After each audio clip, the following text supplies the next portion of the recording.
Yo. We finna get on this Charleston White real quick. Finna set everything up. We finna get on Charleston White real quick. Cause everybody going crazy about him and Cam. My eyes do this. Cause I don't know why I do that. But my eyes do that, sir. Yeah, best believe that. But we finna get into Charleston White, shouting. Him and Cam was going at it. I didn't like how Cam was trying to make him, I don't want to say make him agree to, I don't know, just agree to saying stop fuck Deion and try to change his mind. If you feel how you feel, that's how you feel. Charleston White got a different experience with Deion Sanders. Cam got a different experience also. So, hey, that's how it is, man. So that's what I'm finna do. We're gonna get into it real quick. Go they roll. See what we got, y'all. Dig. And I say sometimes you gotta play the fool to the fool to make the fool think that you the fool, but really they the fool. That's what I've been doing. So you basically saying this a front. Yeah. Oh, so you really don't mean like fuck Deion. That's just... Yeah, I really mean that. He's in character. I really mean that you don't want me to mean it, but nigga, I mean that from the bottom of my heart. But see what you overlooking is I'm a young man that can relate to those kids who may be having abandonment issues because Deion. That's at Jackson State. Yeah. Yeah. Okay. So you gotta understand, nigga, I'm looking at this. Y'all looking at it from a we love Deion standpoint. I'm that guy that say I love Deion. I'm the nigga. I'm them kids. And I'm not mad that he went and go chase that bag. I'm them kids. But he did his service to Jackson State. And I'm not service to the culture of black people. But see y'all. But see, this is what I'm telling black people. But you just named three components. You said the culture. You said Jackson State, but you never said those boys.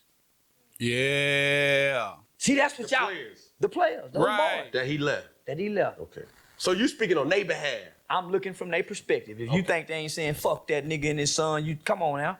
The privileged son get to go with his daddy. The football coach who get to coach his son. We done seen that at every level. Every level. It's called nepotism. You go take the people you like with you. You go take our best players Coaches with you. always pick Because you know they got a better jersey. So it's some kids, niggas walking around. They're gonna be resentful. They're gonna have contempt in their heart. Y'all forgetting about the kids. But this is what I'm. There go the butts. It's all about Deion though. All I'm trying to say, homie, I'm looking at it. Y'all looking at it from the top down. I'm looking at it from the bottom up. And most people at the bottom is saying, fuck y'all at the top. And you know where I learned this from? Taking poor children to events. 601 Tickets used to donate tickets to my organization. I take the kids to the WWE. We got some good seats.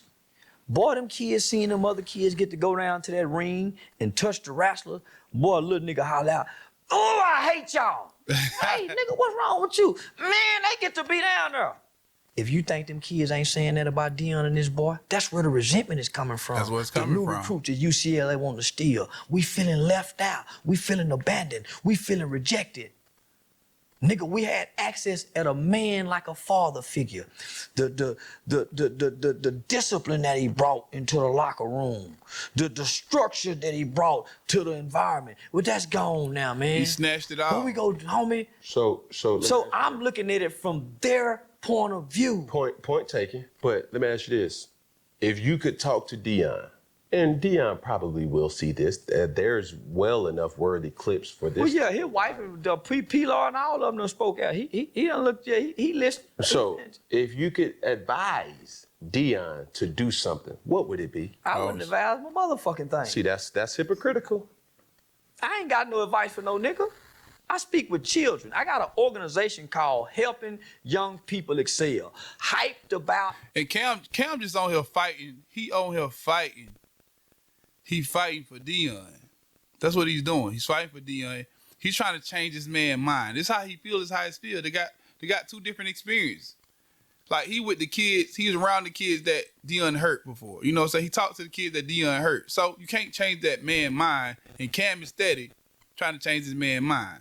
Hype Youth Outreach. HYPE is an acronym for helping young people excel. I don't waste my time talking to grown folk. I try to talk down on this level right here and say, look out, young brother. I ain't got shit to say to Deion. I gotta talk to these babies. They need my words. That nigga don't need my words. He got y'all clapping for him. Them boys need our words. I want y'all to come talk to these boys with me. Come bring y'all light and come ask them how they feel about Deion. Cause they saying fuck him too. Why ain't nobody went back to Jackson State and talked to them people? How do y'all feel about this? What's the name of your new quarterback? Right. Who's the new coach that took over? We don't know. Okay. Can I give you an example? Fuck. Can I give you an example? Yes, sir. So, probably, let's take a young man who probably had his biggest impact or a large impact incarcerated. Juvenile detention, right? So, let's say, for instance, his sentence gets shortened because of good behavior or favor from the judge or whatever the hell that you may have. That person gets awarded to a lighter sentence and is able to leave or get out. You don't want that person to get out? You want him to just stay there? Yeah. There's a guy by the name of Eric Brown. He's one of those kids that I talk about that had juvenile life without parole. He was sentenced to life without parole plus an additional 30-something years to die in prison when he was 16 for a crime he didn't commit. There was another guy by the name of George Toker. George was also another 16-year-old who was serving life without parole for murder he didn't commit. And he had been in there 30-something years. George is the guy you just described. George took the out. But by George taking the out, it keeps all those other 2,000 guys life without parole in. Eric Brown didn't take the out. Eric Brown is being a sacrificial lamb. He's out on an appeal. But he did almost 30-something years too, homie. But nigga, it's a chance that he can be found guilty and put back in there on his crime. But nigga, he making a sacrifice for the others that's coming behind him. So I would ask that one person, homie, make the sacrifice for the others that's coming behind you. Somebody gotta do it. Somebody in the family, homie, gotta make the sacrifice. Gotta be that lamb and say, man, I'm finna do it different. I'm making a sacrifice to make this. Somebody gotta do it. Deion could have been that one. Right. You wanted Deion to sacrifice? For us, I did. Yeah, I did, homie. I was selected to campaign with Donald Trump to go to 3 key battleground states. I did trainings for the United States Department of Homeland Security, Human Trafficking Division, North Texas Crime Commission, Eastfield Police Training Academy. Come on now. I trained a state juvenile correction officer. Yeah, I sacrifice a lot for my people. Only to realize, nigga, I don't like my people. I'm trying to connect with my kind. See, there's a whole species of birds. Those are my people. But my kind is you got red birds and blue birds, and red birds and blue birds don't fly together. Break it down. I'm looking for my kind amongst my people. That's right. So I don't give a fuck about my people. I'm looking for my kind. How do you identify your kind? By their actions. And ain't no way my kind would have went to that 92% white school and changed them around to make billions in less than 1 year, and we don't get nothing. I'm the only one to benefit. Everybody around me eating. You ain't lying. Everybody around me got a YouTube channel. Everybody around me is benefiting off me being here. It ain't just me. And I can leave everybody and be the only one benefiting. Nigga, I sacrifice. At this point, it's complete obedience. Because at some point, obedience got to kick in. I'm doing it because I'm called to do it. So you talk this Jesus talk. You talk, homie, if you leaving for the money, then what about the purpose? Because even though I'm getting money, I've never abandoned my purpose of working with children, working with youth. That's why my conversation is fuck them, nigga. That's what the kid is saying. But in the Bible, you quoted it. It's in Samuel. It said obedience is better than sacrifice. So if he's being obedient to the word, rather than sacrificing himself, he can impact more by using their platform.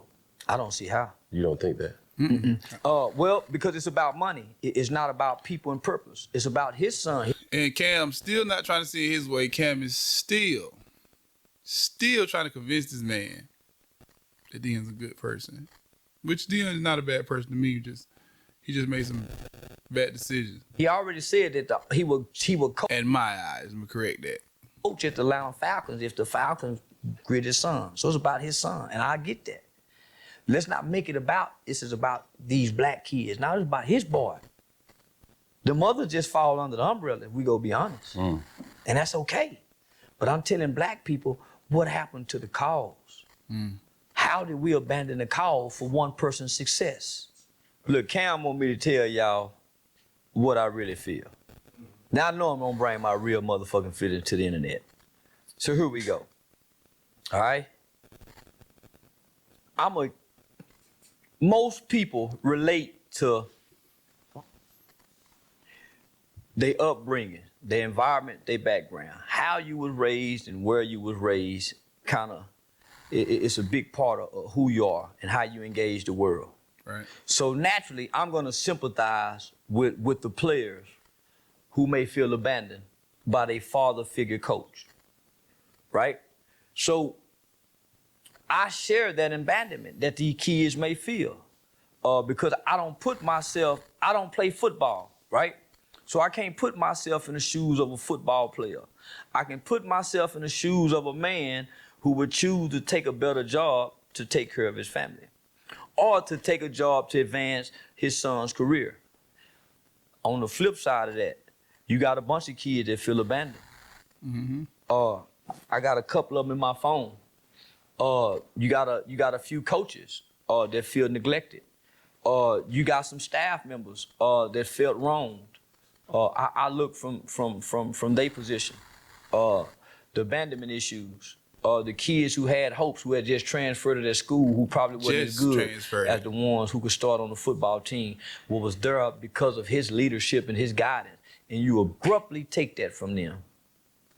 Nobody's talking about that. Not only do you abruptly take that from them, they're now pushed back into non-existence. They don't exist no more. They back in darkness.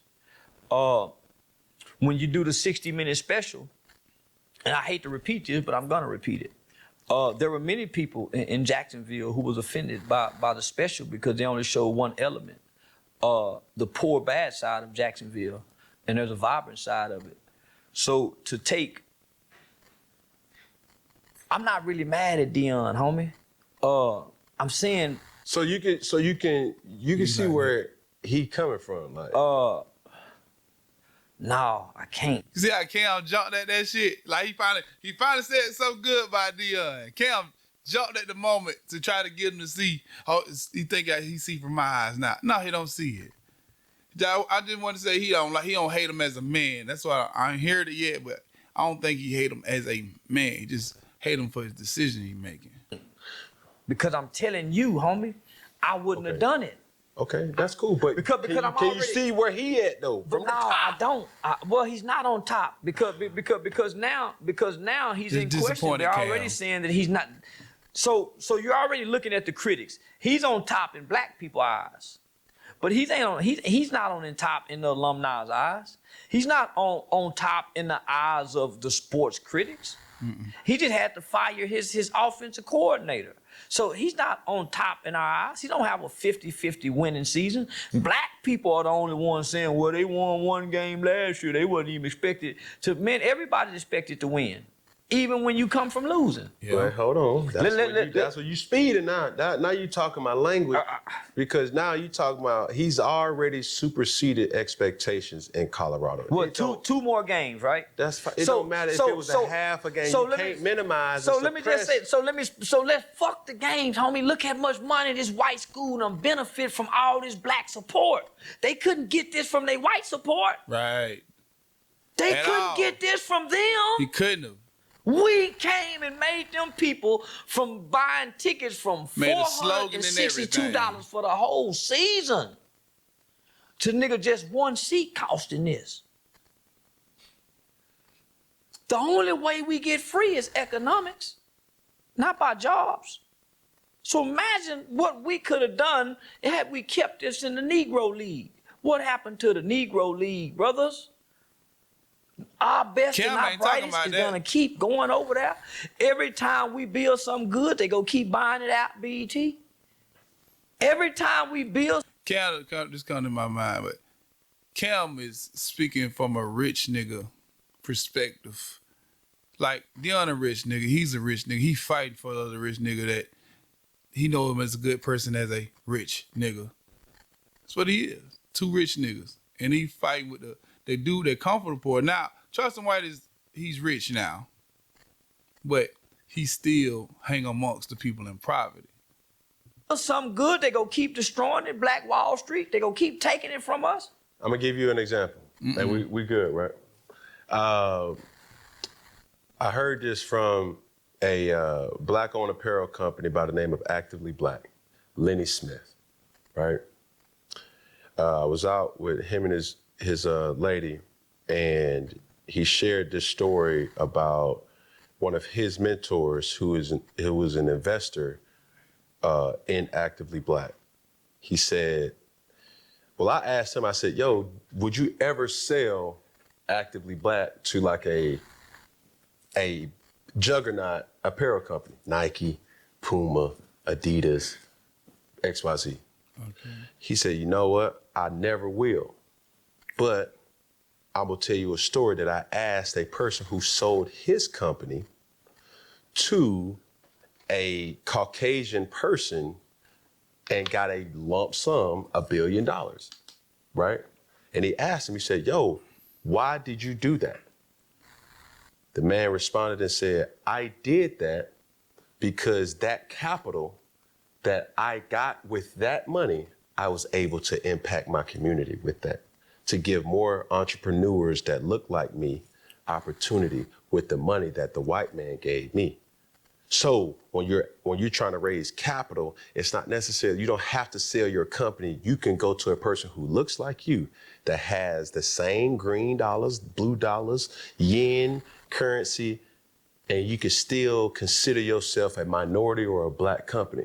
So when you see a person like Deion Sanders doing these certain type of things, you want him to sacrifice? Okay, cool. But he's opening opportunities for black people to be able to have opportunity in ways that we never have had. Now, to your point, now, this is trickling over into what I know for a fact, right? With Deion Sanders being who and being as impactful as he is, right? Now, the white man is saying, hey, we need that type of impact. I seen a advertisement commercial with Colorado watching their games. Yep. And you know how they do, like in the science labs on campus and all this and all that. And the tagline was, that's prime. That's prime. Oh, boom. The student said, that's prime. Boom. You may have seen it too.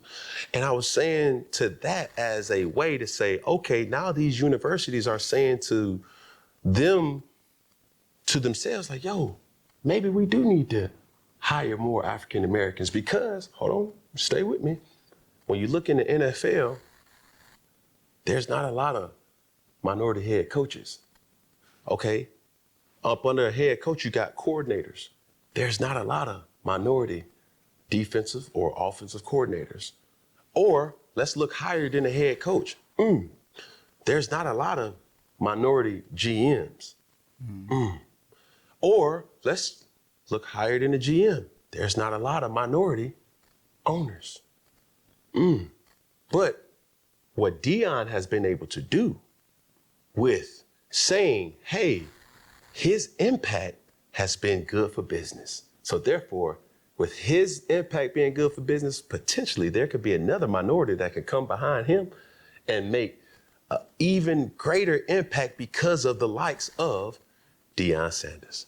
White people know black coaches won't lead them to being no great winning teams. White people know that. You ain't gonna get no Bill Belichick out of Deion. You ain't gonna get no motherfucking Pat Riley out. You ain't gonna get it. This is what I know. So you can't get Black coaches can't coach. What if I were to tell you Tony Dungy? He ain't no good coach. Nah, he wasn't no good coach. Oh, cap, boy, you. Now you talking out the side of your neck. How many championships he won?